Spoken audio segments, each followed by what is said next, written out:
With the offseason less than a week away, and with 30 teams already in offseason mode, it's a good time to start looking ahead at soon-to-be free agents and try and determine where they will end up. There are several big-name players that we're going to discuss in depth in this video, such as Tom Brady, Drew Brees, and Dak Prescott, so let me know what you think in the comments section about which player goes where.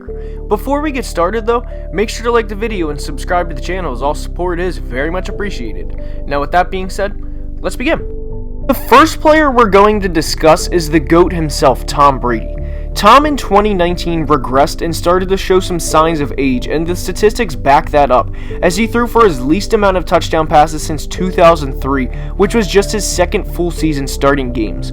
And to be fair to 2003 Tom, he threw just 527 passes compared to over 610 this year, so had he been given 85 more passes, I think Tom would have threw more touchdowns in 2003 than 2019. But anyway, Tom is a free agent, and with a lot of teams such as the Ravens, Chiefs, Texans, Seahawks, Packers, and others, you can eliminate about 2/3 of the NFL pretty quickly in terms of what teams Tom could or would go to.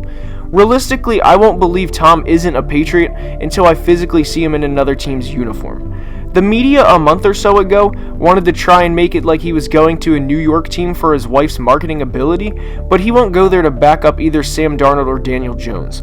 The Jets and Giants wouldn't bring in Tom for 1 year just to mess up their current young quarterback's development and progression. It's just not going to happen.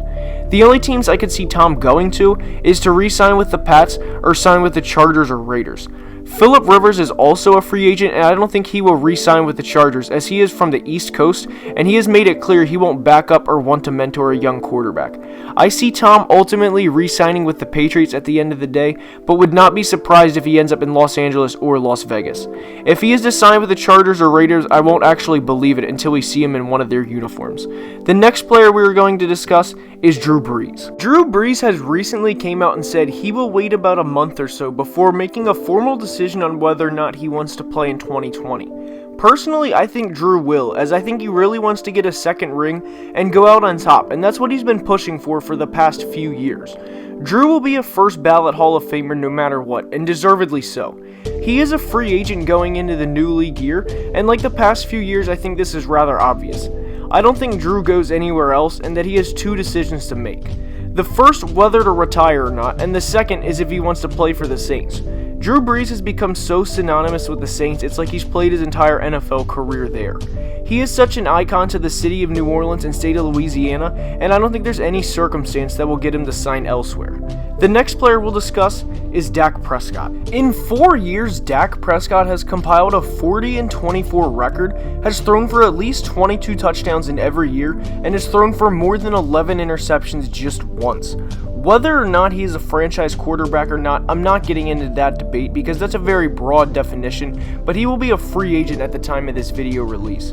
Personally, I don't think Jerry Jones likes Dak all that much despite what he says to the press, and my reasoning for this is if he truly thought he was his guy and the franchise of the Cowboys, then he would have already paid him. Jerry Jones wants the Cowboys to get another championship more than anything, and if he thought Dak was the guy, he wouldn't have let him get this far.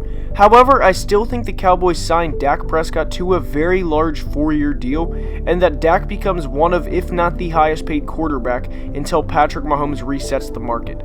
The next player we'll discuss is Derrick Henry. Derrick Henry had a slow start to his NFL career, as he rushed for less than 750 yards in each of his first 2 NFL seasons. In the 2 seasons since, he has rushed for 1,059 yards and 1,540 yards and has 28 rushing touchdowns in his last 2 seasons. The Titans went to the AFC Championship game this season, and they wouldn't have made it there without him. However, paying a back this big for the long term is a tricky situation for the Titans. The obvious answer is he got them to the Final Four and rushed for the most yards in an 8-game span since Adrian Peterson's 2012 season, and ultimately the second most ever in an 8-game span. But on the other side of the coin, he has had an insane amount of wear and tear on his body, dating back to high school when he carried the ball over 450 times in his senior year. The concern about him being able to stay healthy for 4 more consecutive seasons is very real. I would imagine Henry will get paid by the Titans before he even hits free agency, but the question then becomes how much. We've seen Todd Gurley get the second contract, and his play declined significantly shortly after. I'm not saying Henry can't play good for the next 4 years, but the concerns surrounding potential health issues down the line are serious. Whichever teams pays Henry will more than likely front load the contract, so if he does indeed get hurt or just not play good, then they are protected in the 3rd and 4th year of the deal. The next player we'll discuss is Amari Cooper. Amari Cooper played the first 3.5 years of his career as a Raider before being traded for a first-round pick to the Cowboys. He didn't get a long-term deal worked out in Dallas and will be a free agent this spring. However, with Dak Prescott sure to take up $30 million per year or somewhere relatively in that ballpark, the question then becomes, do the Cowboys pay Amari another $15 per year?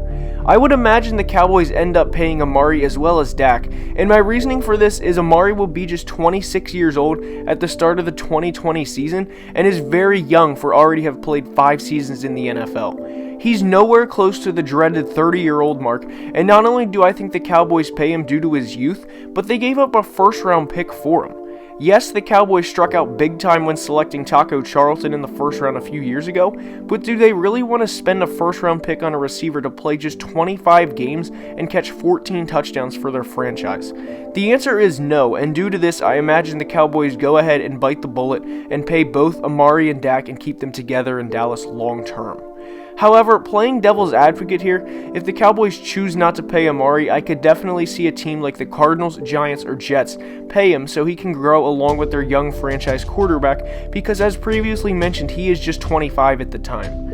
The next player we'll discuss is AJ Green. AJ Green is a free agent, and I'm going to start this off by saying I don't see any way he goes back to Cincinnati in 2020.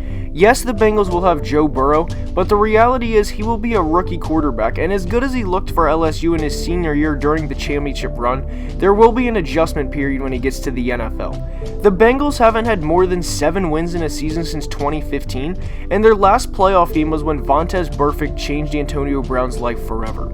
Whether or not AJ publicly says it, he has to be sick of losing, and for as good of a receiver as he has been throughout his career, he wants to get further than the first round of the playoffs. I will be shocked if AJ is a Bengal in 2020 due to this. I imagine AJ will go to a contending team and take a discount to compete for a championship, as he will be getting his 3rd contract and has, quote, secured the bag, and has 6 1,000-yard years and 600 receptions to his name. To me, the perfect fit for AJ is the Green Bay Packers, where he could be the number 2 receiver behind Davante Adams. The Packers went to the NFC Championship game this year and did that without a real number 2 option behind Davante. AJ Green to Green Bay makes too much sense, and at 32 years old, he will more than likely be ring chasing, and honestly, who can blame him at this point? The next player we'll discuss is Jameis Winston. Jameis Winston is coming off the first ever 5,000 30-30 season, and this is going to be quick.